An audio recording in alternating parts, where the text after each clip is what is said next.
Welcome back to the Physics of Faith podcast. I'm Tim. I'm Tommy. And we're in Mark chapter 12 today. Chapter 12. That's right. Comes out Right after chapter 11. after 11. And Got about five chapters left. yeah, We're starting to get into the meat and the end times here. that's right. Yeah, we're coming to the I mean, not end. that the rest of it isn't meat, but Well, yeah. you know, Yeah, this is not end times of. I mean, he does talk about end times. That's in the next chapter, but yeah. getting close to the end of his ministry. end of his ministry. Right. Well, his immediate ministry, because Christ is still Ministry on earth. Yeah, Yeah. you'll get it. We'll Yeah. read it and you'll understand. Yeah. So if I recall correctly, where we're at here, we've already moved into Jerusalem. We're kind of nearing.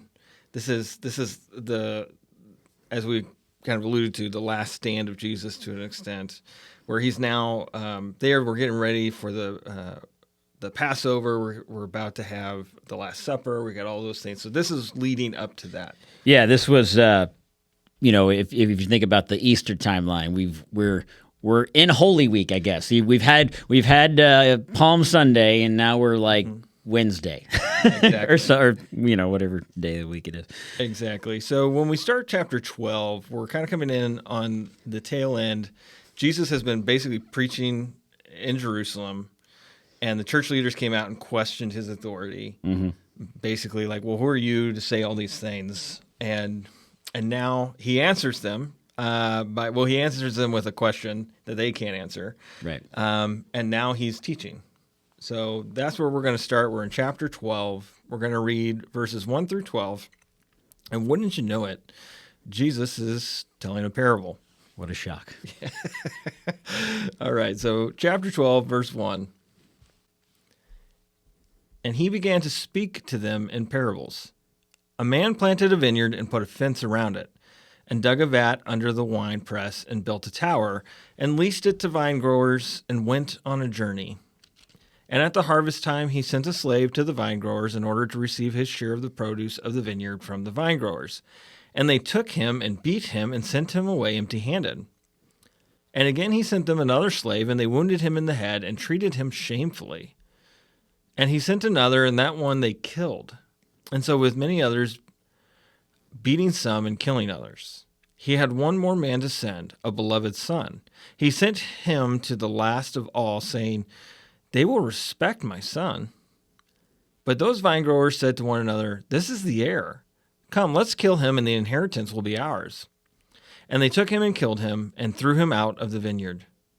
What will the owner of the vineyard do? He will come and put the vine growers to death, and give the vineyard to others. Have you not even read this scripture? A stone which the builders rejected, this has become the chief cornerstone. This came about from the Lord, and it is marvelous in our eyes. And they were seeking to seize him, and yet they feared the people, and they understood that he told the parable against them. And so they left him and went away. All right. So tenant farming was actually a really common thing there in Israel. And disputes like this would actually happen. Now, maybe not with the murder, but like... Yeah, hopefully not. Yeah, but... I mean, maybe. Yeah, but typically, anyone who had use of a land for 3 years was presumed to own it in the absence of any alternative claim. So if I were to lease the field to you, and I leave for 5 years, and you never hear from me again, and I come back 5-6 years later, it's like, I've been taking care of this, all this time. This is rightfully mine now, right? You said that it was 3 years was the 3 years rule? was, yeah. Okay. And So that was squatters' rights, basically. Squatters' rights, yeah. 3 years. Well, I remember when I was in high school, a buddy of mine, his dad owned a business, and he bought like a second house that he was running his business out of. Yeah. And it had this giant property behind it, and he paid myself and his son to go back and clear, because it was all wooded, the outline of his property. Okay. And there was even like a section of it that looked like it went through the neighbor's property. Mm-hmm. And we were like hesitant to do anything there. And he was like, no. We need to mark this, because if he takes care of this land, he'll be able to take claim of it based on the Right. the statutes in our area. Sure. Yeah. So like this is not while that was a much smaller claim, that's kind of the same thing that could have happened here. Right. Right. So in the parable, the owner is trying to claim his land though, but the tenants are silencing his claim. Every time a servant comes, they chase him off, they beat him, and then eventually start killing. Right. So the tenants in this case were understood to be the leadership of Israel, and the land Israel itself was Israel itself, as was a common analogy for a vineyard. So Israel was often referred to as a vineyard. Right. So I think this here is where the religious leaders kind of understood this, right? This was the first one they got without him having to explain it. Yeah. Like, that was about us. Right. Yeah. And so the claim here is that the people of Israel and the religious leaders were known to reject and drive out the prophets, and Jesus was prophesying that they would do the same to him, and were doing the same to him, but that he was in fact the Son of God. Yeah. Right. So he was this elevated character at the end. And so it really lines up with everything we've read in these last few chapters and the theme of Mark, that Jesus carries an authority that the religious leaders were jealous of. So Jesus explains, though, that this will lead to their destruction at the hands of his Father. And at this point, the religious leaders want to arrest him. Like they're like, hey, this was about us. This parable about you being murdered, or about this son being murdered, is about us and you. Yeah. And their immediate response is, well, then let's do the thing that they were doing in the parable. Right. But they were scared. They were afraid because the people around, would have rejected them doing that. Right. Yeah. They knew that, they weren't this. While it was like this parable where these tenants, they knew that if they thought that if they killed the son, that they would get it and there wouldn't be any punishment. They knew that there were other people around, and there were other people that knew Jesus, and there were other people that loved Jesus, and they knew that they would, there'd be a riot or a lot of angry folks if they had done that. So that's and they had been, it talks about earlier, even well before this, that they had been plotting and plotting. You hear about them plotting long before this. They plot how they can arrest Jesus. They've been plotting how they can arrest him and try him, but they just never had the right opportunity, and they never really had the right evidence. And they just and sometimes it was just like Jesus did like a Jedi mind trick, like, this is not the man you're looking for. Like, you are not going to take me. Like, they just and they walked away. He just kind of disappeared. Yeah. Got away. And I wonder too if they understood that the parable was about them. I wonder if they thought, well, the people around probably know it's about us too. Yeah. So if we act on it, then we play right into it. Right. So yeah. Well, that's as we'll see obviously later, they put him on trial for kind of bogus charges, and instead of just taking him and killing him, they had to figure out, okay, if we arrest him and we do this and we put him on trial, then we could say, well, it was because of this. They worked really hard to try to take what was an illegitimate issue and make it a legitimate. Yeah, they were just building their case. Exactly. Yeah. All right, so we'll continue on. In the next verses 13 through 18, we're going to see Pharisees and Herodians asking about taxes. So this is 13 through 17. Then they sent some of the Pharisees and Herodians to him in order to trap him in a statement. They came and said to him, "Teacher, we know that you are truthful and do not care what anyone thinks. For you are not partial to anyone, but you teach the way of God in truth. Is it permissible to pay a poll tax to Caesar or not? Are we to pay or not pay?" But he, knowing their hypocrisy, said to them, "Why are you testing me? Bring me a denarius and look at. And they brought one. And he said to them, "Whose image and inscription is this?" And they said to him, "Caesar's."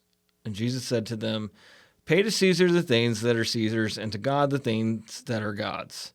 And they were utterly amazed at him. Okay, so the first thing that I notice here too is, and we mentioned this before, this happened once before, the Pharisees and the Herodians are working together. Yeah. Right? And so you've got a religious faction and a political faction that maybe don't see eye to eye. Don't normally work together. Yeah. But they are kind of the enemy of my enemy is my friend in this. And so the fact that the Herodians were political and that they were in support of Roman rule kind of showcases the type of question, right? This is Right. something they thought they could really get him on. Well, let's ask Yeah. him a question about the legitimate governancy. Yeah, we're not going to ask him about God because every time they ask him about God, every time they ask him about the Savior and the Messiah, he kind of gets it right. But let's try this. This is something we haven't tried before. Yes. You know what? This is something that reminds me of common days, too, is when we start talking about Jesus, people start asking us our political affiliations. Right. Yeah. Right? And as if that's going to be a gauge on any of that. But Yeah.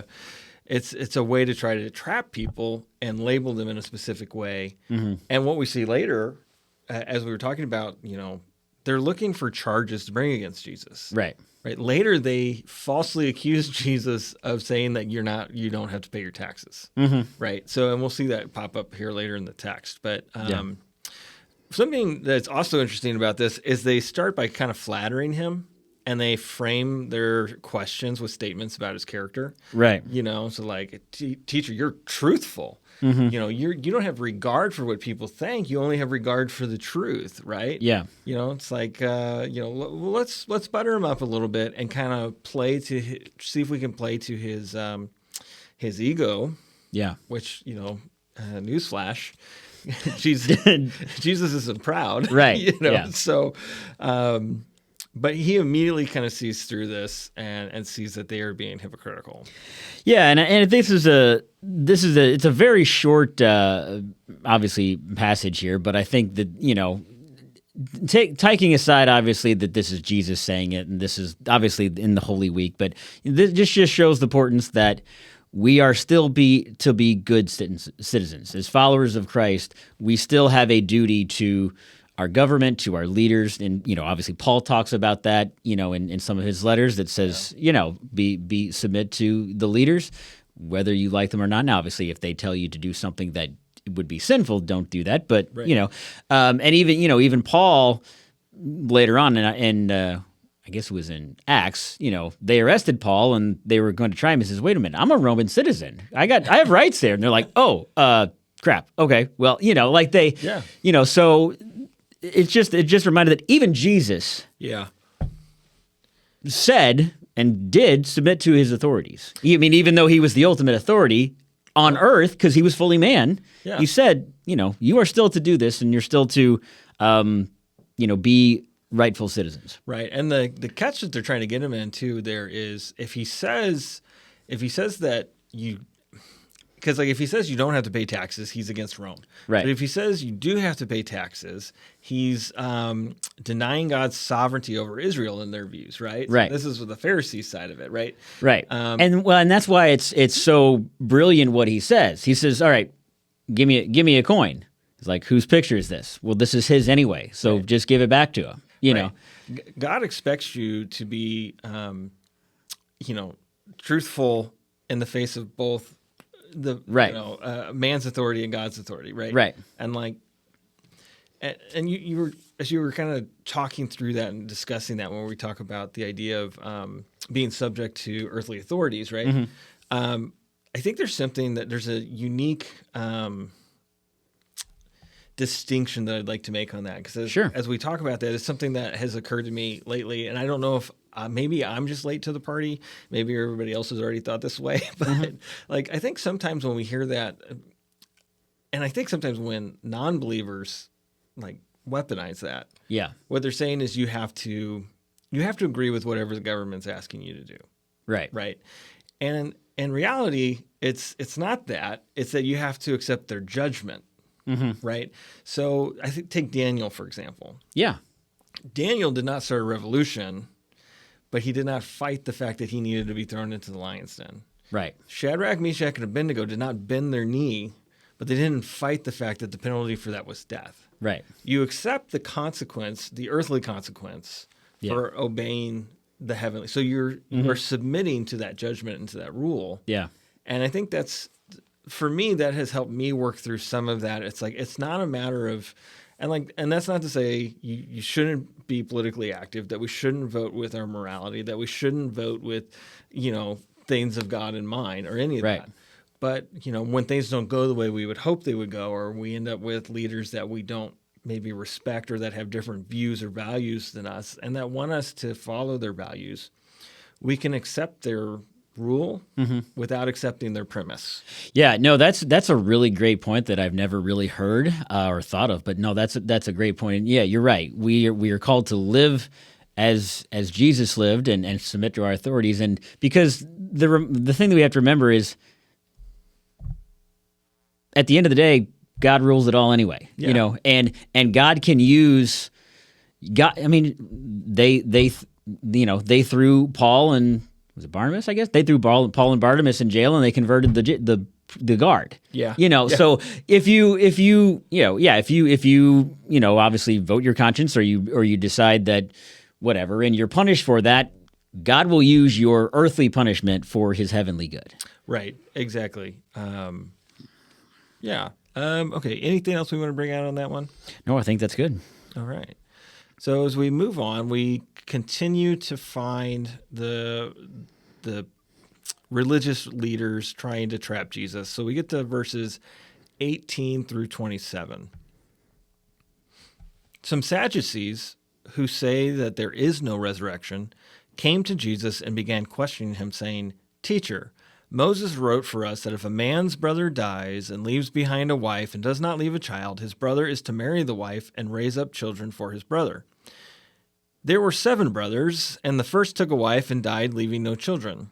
The second one married her and died, leaving behind no children, and the third likewise. And so the 7 together left no children. Last of all, the woman also died. In the resurrection, which one's wife will she be? For each of the 7 had her as a wife."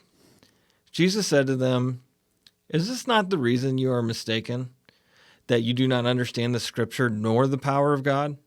For when they rise from the dead, they neither marry nor are given in marriage, but are like angels in heaven. But regarding the fact that the dead rise, have you not read in the book of Moses, in the passage about the burning bush, how God spoke to him, saying, 'I am the God of Abraham, the God of Isaac, and the God of Jacob'? He is not the God of the dead, but of the living. You are greatly mistaken." All right, so that's an obvious one, right? Right, yeah. Sure. So I think the Sadducees ask him this because they're trying to catch him on a theology. And it's important to note, this is a new group now. You Yes. got Pharisees, you got Herodians, and you got Sadducees, which Yes. is when you read this, especially when I was younger, and I've read it several times, it's just kind of words, and it never occurred to me, like, there's a lot of different groups of people here. Yes, yeah. There are a lot of people that want any authority that Jesus has to claim for their own. Right. So now they don't believe in the resurrection, so they basically are like, well, we're going to catch him on this resurrection question then. And they present their hypothetical. And it reminds me of, like, I see these videos of apologists answering questions and like these well-meaning students that are maybe not believers will come up and try to ask a hypothetical and like, well, if God does this, then should Right. you do this? And well, what if this happens? Yeah. Well, what if that happens? And, Yeah. and all of these kind of like hypothetical situations, just to see like, where does it come to, and Right. like you have to concoct some of these really strange scenarios Right. to try to create an entrapment and then use that to rule out the premise. Yeah. Right. Yeah, they use the most ridiculous, far out of right field, crazy, hypothetical scenario, Yeah. and they use it to, like, that means that all the majority of time it's like this. Yeah.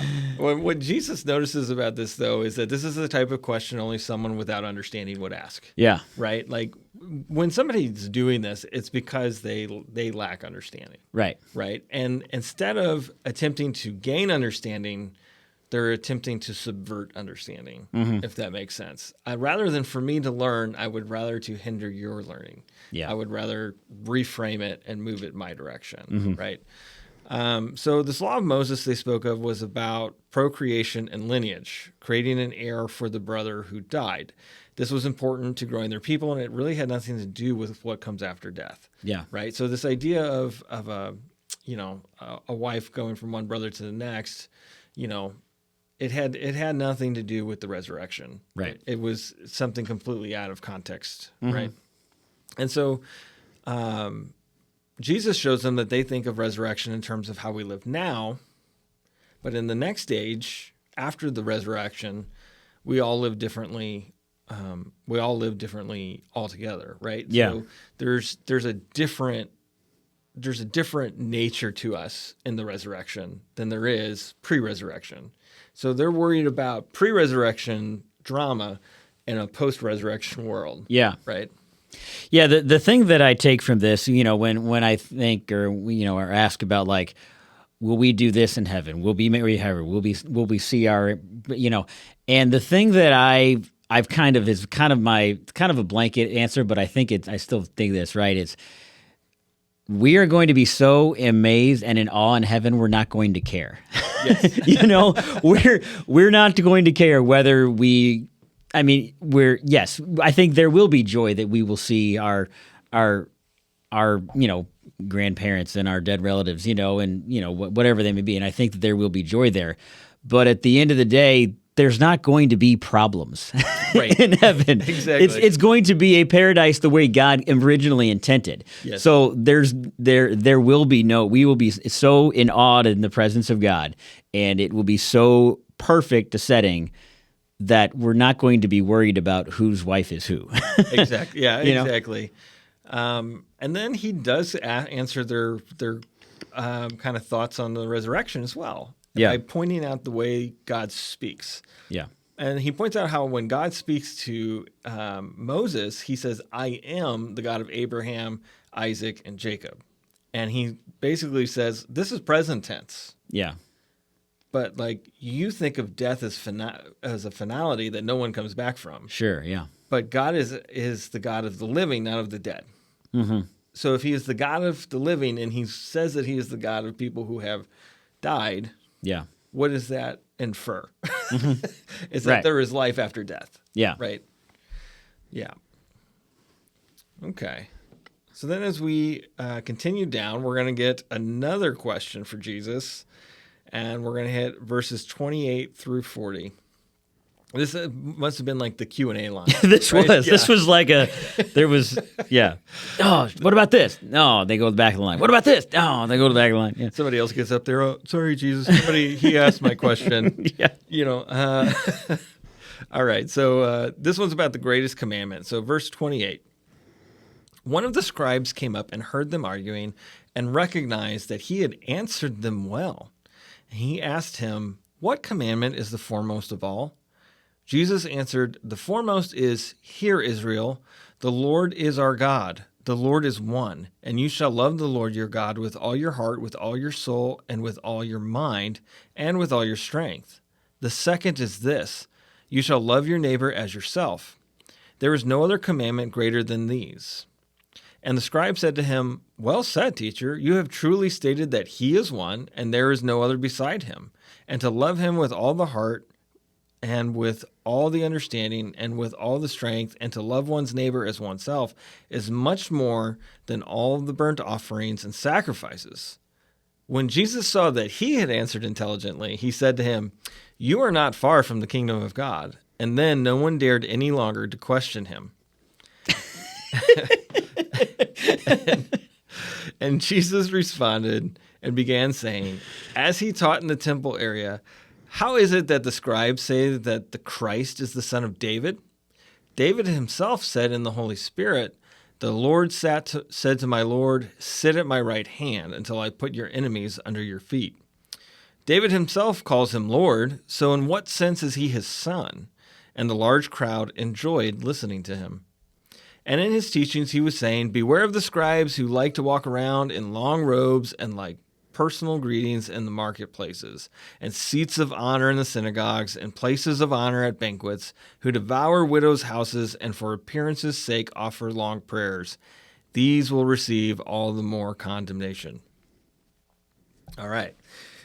All right, so we start with the scribe who he sees the argument, and it sounds like he asks his question in genuine earnest, right? And he asks, what is the greatest commandment? And rather than name a commandment or put them in a hierarchy, he appeals to the spirit of the moral law, right? So if you love God with your whole being and you love your neighbor as yourself, then the rest of the laws are really completed in those actions, Yeah. right? You can follow all of those laws, every single one of them, by just doing these two things. Yeah. It all boils down to these two things. Exactly. And really, at the end of the day, it's just the one thing, to love your God, because if you love your God, you will love your neighbor. That's at the end of the day, there's really only one. Well, you can't do one. Really can't do one without the other. Exactly, That's what John tells us. Yeah. And for me, I think this really illustrates for us that one of the reasons we fail at the law is because we're incapable of perfect love. Right. Right. So like the fact that we needed, and I say we, but the fact that he put like the law has all of these rules, regulations, all these things, ultimately came down to the fact that we couldn't love perfectly. Yeah. And it was because we couldn't love perfectly, we got concerned about whose wife someone would be after 7 brothers, and, all of those types of things. So, so he brings it back to loving God, loving others. And then, of course, in today's day and age, you have to be careful with this because you have to make sure you're using the right definition of love. Right. Yeah. And we did a whole episode about that. Yeah. Right. Exactly. So when we're talking about this, when we say that loving others and loving God is the greatest commandment, first of all, loving God is first, and then loving others is second. Right. And Jesus says, if you love me, you will what? Keep my commandments. Yeah. Right. And I think that is an important distinction that I think sometimes people don't get, but it is hard for some people to accept that we are to love God even more than our spouse, our children, our parents. It's a hard thing to, for some people to wrap their head around, but God is greater, and He created your parents. He created your children. He's the one that gave them to you as gifts. If you love them, Yeah. And so you thank Him first because He is the creator of all that is good in those people that you love. Exactly. Absolutely. And then I love how this conversation ends with the scribe kind of like patting Jesus on the back. He's like, Right. That's why I was laughing. He's like, Jesus, you are so right. This is like me going to John Williams and going, that Indiana Jones theme, that's pretty good that you made that. Yeah, you're pretty good. You're pretty good at this composition I don't know stuff. if you knew this, but that was excellent. And so he basically gives Jesus his stamp of approval. Now, I don't know if if it can be stated that he knew the answer or if he just accepted the wisdom of Jesus's answer. Yeah. Maybe a little bit of both. But like whatever Jesus said, he was like, no, this is the truth. Yeah, And it's like his eyes were open. Maybe Yeah. It's like, oh yeah, it is that. It's all that. Yeah, this is, and he's like, you are correct. This is excellent. And then Jesus sees that this man has responded intelligently, and with sense and reason and understanding. Yeah. Right. And this is where Jesus is prompted to say, like, you're not far away. You are right on the precipice of the kingdom of God. And at this point, no one dared to question him anymore. Because they had just seen like a gambit of answers, right? And Yeah. people trying to capture him, people trying to test him, and then at the end, he's no longer playing contrarian. He's no longer like throwing their traps at him. Yeah. He answers a genuine question with truth and wisdom and love. Yeah. There's an immediate response, and people, so. Okay, let's stop questioning him. Let's just listen. And finally, somebody got it. Yeah, Yeah. yeah, exactly. Yeah. But Jesus doesn't leave it alone, which is something I love about him. So he continues, Among other things. yeah, it's one of the things. So he then asks a question to the crowd about the Messiah being both the son of David and the Lord of David. Right. Revelation 22:16 tells us that he is the root and the offspring of David. So like it was believed the Messiah would come from David. And so what he's saying is, how can he be the son of David, but also the Lord of David? Yeah. Right. And he's basically kind of breaking down this idea of like, you're looking in the natural. You see the Messiah as someone who's going to come and throw off Roman oppression. Right. But instead, the Messiah is someone who's going to come and throw off the oppression of sin. And Yeah. death right? And that's what he's going to do. So in that sense, an earthly king that came before him would not see the Messiah as his, in the earthly sense, the king wouldn't see his offspring as under him, above him. Yeah. He would see him as under him. Yeah. But in a spiritual sense, David knew that the Messiah would be his Lord, Yeah. right, and would be his master. Yeah, and in the sense as you said, it is still actually both, because yes, David was the son of God, but Jesus also came from the line of David. If you track his genealogy, you go back far enough, and you eventually hit David. So you kind of got both. Exactly. And that's the thing. Like Jesus wasn't. He was trying to trying to emphasize, like, we're not talking about the genealogy here. We're not talking about my offspring. We're talking about something much greater. Right, exactly. And I love then that it says and the large crowd enjoyed listening to him, Yeah. which is great. Like, and that takes me back to like his first public message in Capernaum, when it says, "This guy's not like these scribes. He doesn't teach like these scribes. He teaches with authority. Yeah. like this is a good message. This, it's like, Yeah, it's not a you're doing this wrong, you're doing this wrong, you're doing this wrong. It's not a hey, don't do this, don't do this, don't do this. This is like, this is how to live. This is how to love. This is how it's, yeah, okay." And then he sends out a warning to the scribes and describes them as. He basically describes them as being leisurely men who like to watch other people work. While, the ones that are just standing there and have been asking him all these questions. Yeah, exactly. But want to be recognized for their station and demand the perks of their stations. And so, like when he talks about them devouring widows' houses, it's like this was the idea. It was like, well, give me money. Like, hey, I am God's anointed. I am God's chosen. You should feed into this. It was like, wow, that sounds a lot like something I might see nowadays if I turn on the right preacher, right? Yeah. So these people are more interested in making a show on their own behalf than actually serving God. Right. Yeah. It's not for their own. They want the status. They want the compliments. They want. Well, like you said, their goal is, look at me, look how awesome I am, treat me better. They want their reward on earth. Yeah. Yeah. And Jesus is saying, you're all equal here. Whether you're a teacher of the law or not, whether well, and it's the goal of this. The goal of teaching about me isn't about, hey, look, this guy did a good job of teaching about me. It's focus on what he's talking about, not the person talking. Right. And like these people, you could say they wanted more, right? And what Jesus says is they will receive more. Yeah. More condemnation. Yeah. Right. Oh, shoot. Oh, no, that's not the more I wanted. Yeah. Yeah. So, okay. So he wraps that up. And I also think that maybe people are really enjoying his message because he's really taking some abusive religious leaders to task for how they've treated some of them, right? And this is another thing that we have to be careful about this day and age because it's become very in style for progressive Christians to talk about how much Jesus railed against the religious, institution of his day. Yeah. Right? But I think there's something that you really have to understand here is that Jesus was radically moving them forward at this point, right? And they had already forgotten pretty much everything that they had been taught to begin with.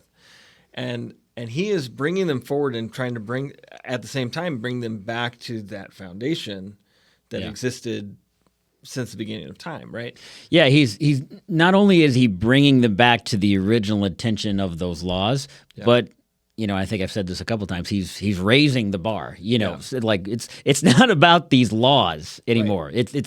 It's about loving me and following me. That I am the only way. Not your burnt. As he said to the person right before this. Not about the burnt offerings or all of those things. None of those things matter anymore. It's about your love and following me. I'm your only gate.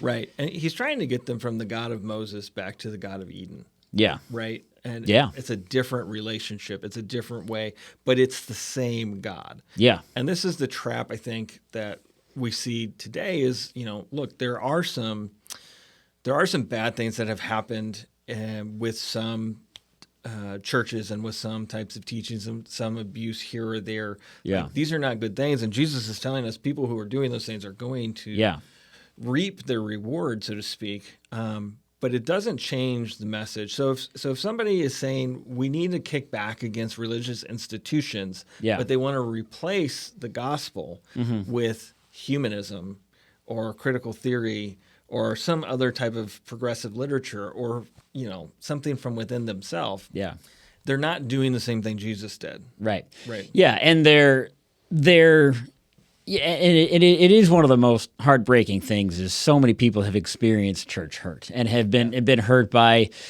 whether it be a church or whether it be just whether it be other people who claim to be representing a church or representing Christ, and they've been hurt by that, and it really is incredibly heartbreaking.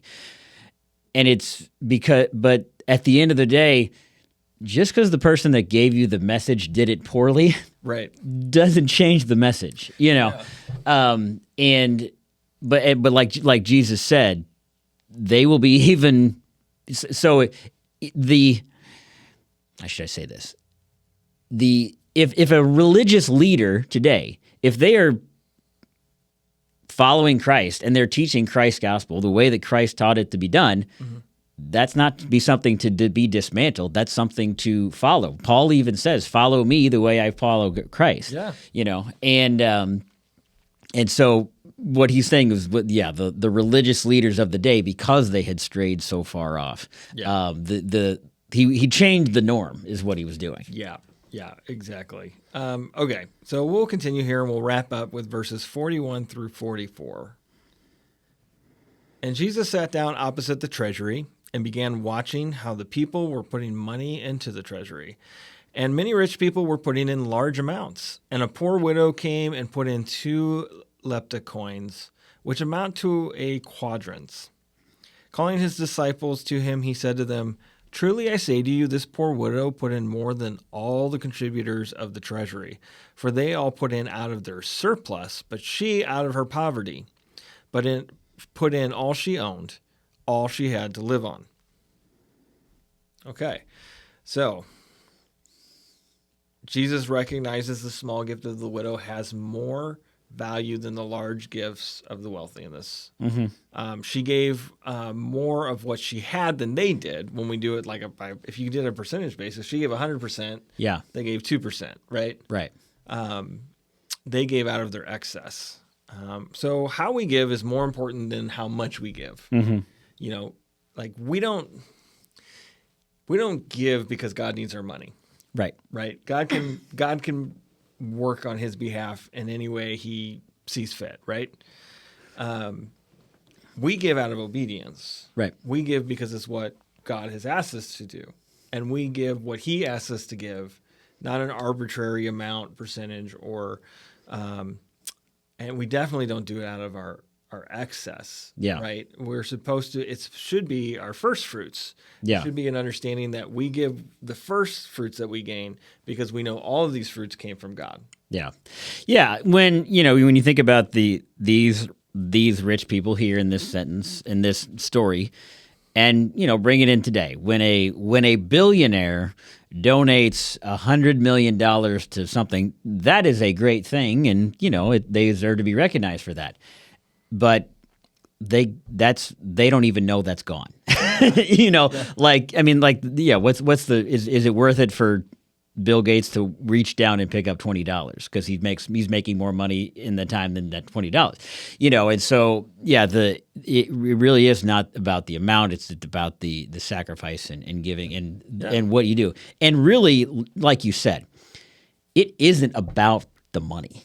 No, it's about giving it all to Christ. So not just your money, but he's just using this as part of the things that we are to give over to God.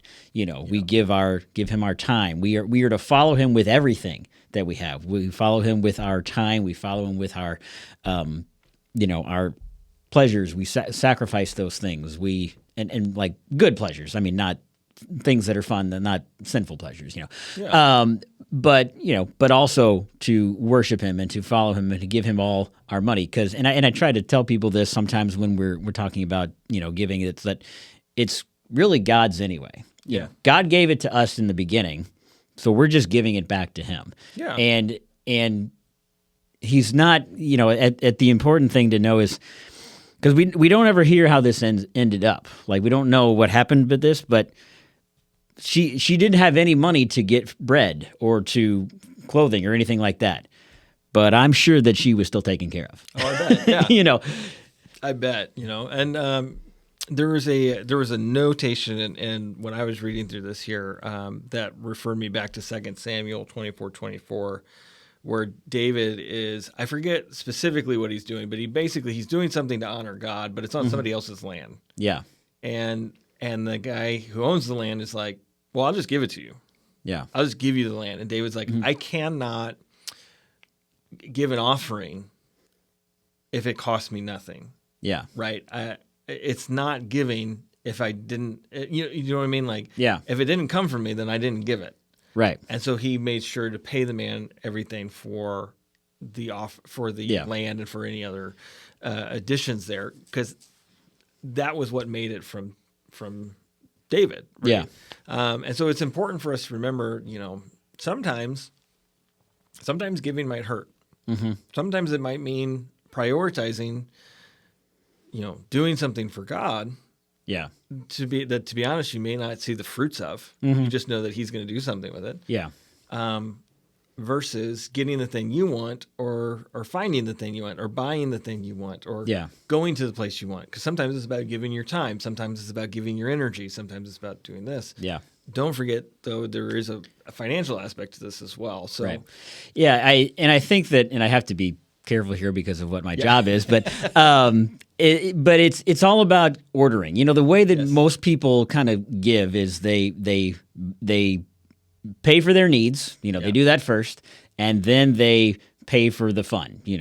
Whatever, the concert tickets, eating out, all of those things.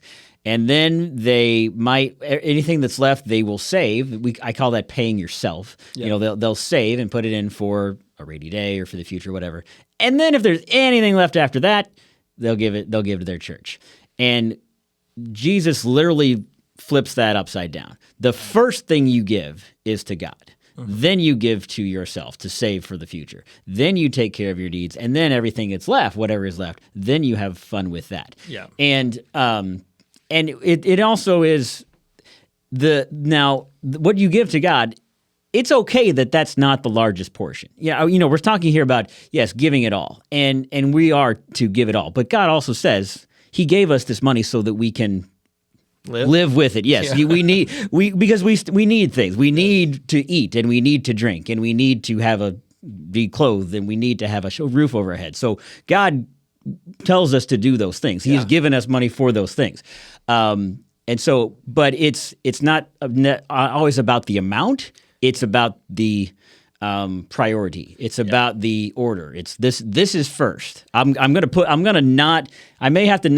not be able to eat out this week, or I may not be able to whatever, but this is going to come first. Right. I think that's the thing, is you don't want to go from one spectrum to the other, one end of the spectrum to the other. You don't want to say, well, look, I'm only going to give out of my excess, to then suddenly turn around and say, I'm going to give everything because I'm just going to have faith and trust God. Yeah. I think there's something to be said in this statement, is that God desires obedience over sacrifice. Mm-hmm. Right. And I mean, that's Scripture. Yeah. Right. So what He wants you to do is give what He's asking you to give. Yeah.